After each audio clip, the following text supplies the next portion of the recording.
Bhupalpally municipality Jangedu 14వ వార్డులో ఉన్న హనుమాన్ ఆలయం చుట్టూ భక్తులకు సౌకర్యవంతంగా ఉండేందుకు దుర్గం అశోక్ అనే యువకుడు ఫ్లోరింగ్ చేయించాడు. 14వ వార్డులో ఉన్న భక్తాంజనేయ స్వామి ఆలయం చుట్టూ పిచ్చి మొక్కలు, ముళ్ల పొదలు ఉండి భక్తులకు ఇబ్బందిగా మారింది. ఈ నేపథ్యంలో గ్రామ పెద్దలు, యువకుల సహకారంతో పిచ్చి మొక్కలు తొలగించి హనుమాన్ ఆలయం చుట్టూ భక్తులకు ఇబ్బంది కాకుండా ఫ్లోరింగ్ చేయించినట్లు కాంగ్రెస్ నాయకులు దుర్గం అశోక్ తెలిపారు. రాబోయే రోజుల్లోనూ ఆలయ అభివృద్ధికి ఎమ్మెల్యే గండ్ర సత్యనారాయణరావు సహకారంతో అభివృద్ధి చేస్తామన్నారు. అదేవిధంగా గ్రామస్తులు మాట్లాడారు.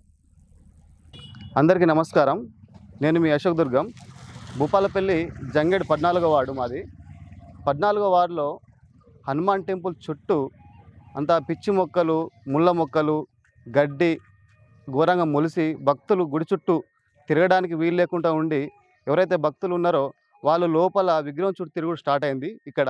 అయితే దీన్ని గమనించిన కొందరు పెద్దలు ఇట్లా తిరగడం మంచిది కాదు, భక్తులు తిరిగితే భక్తులకు మంచిది కాదు, ఊరికి కూడా మంచిది అని చెప్పి, తమ్ముడు మంచి మంచి కార్యక్రమాలు చేస్తున్నావు నువ్వు, ఈ టెంపుల్ చుట్టూ కూడా భక్తులు తిరగడానికి మంచిగా ఫ్లోరింగ్ ఇట్లా చేస్తే బాగుంటుంది, జనాలలో మంచి పేరు వస్తుంది, మంచిగా ఉంటుంది అని చెప్పి మా పెద్ద మనుషులు ఎవరైతే ఇక్కడ ఉన్నారో, మా పెద్ద మనుషులు భూమన్న కానీ, ప్రభాకర్ అన్న కానీ, భూమి సారంగపన్న కానీ, చందు కానీ, అందరికి ఎవరైనా పేరు మర్చిపోతే అందరూ కూడా, మా ఇక్కడ ఉన్న వాళ్ళందరూ కూడా నాకు చెప్పడం జరిగింది, ఇట్లా చేస్తే బాగుంటుంది తమ్ముడు, భక్తులు తిరగడానికి బాగుంటుంది అని చెప్తే వెంటనే స్పందించి కంకర, సిమెంటు, ఇసుక, మేసులో మాట్లాడి వెంటనే మేము మా యూత్ ఆధ్వర్యంలో అందరి సహకారంతో, పెద్ద మనుషుల సహకారంతో ఇది మంచిగా చేయడం జరిగింది. ఇంకా కూడా రాబోయే కాలంలో మన భూపాలపల్లి అభివృద్ధి ప్రదాత గౌరవశ్రీ గండ్ర సత్యనారాయణరావు గారి సహకారంతో ఇంకా కూడా ఇక్కడ ఒక టెంపుల్ కానీ ఇంకా కూడా అభివృద్ధి కార్యక్రమాలు చేపట్టుకుంటామని ఈ సందర్భంగా తెలియజేస్తున్నాను. ఈ పనికి సహకరించిన మా పెద్ద మనుషులు కానీ, యూత్ కానీ అందరికీ ఈ సందర్భంగా కృతజ్ఞతలు తెలియజేస్తున్నాను.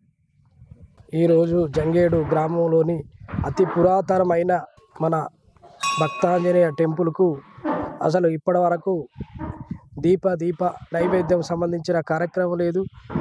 కనీసం టెంపుల్ యొక్క పురోగతి ఇంతవరకు జరగలేదు.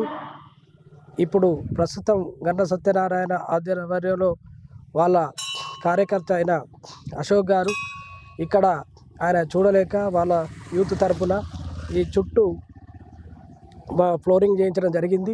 ఇదే విధంగా అందరూ ముందుకొచ్చి టెంపుల్ని అతి పురాతనమైంది కాబట్టి దీన్ని కాపాడుకొని దాని యొక్క ఔన్నత్యాన్ని మనం పొందాలని మీ తరపున ప్రజలందరికీ విన్నపం చేస్తున్నాను.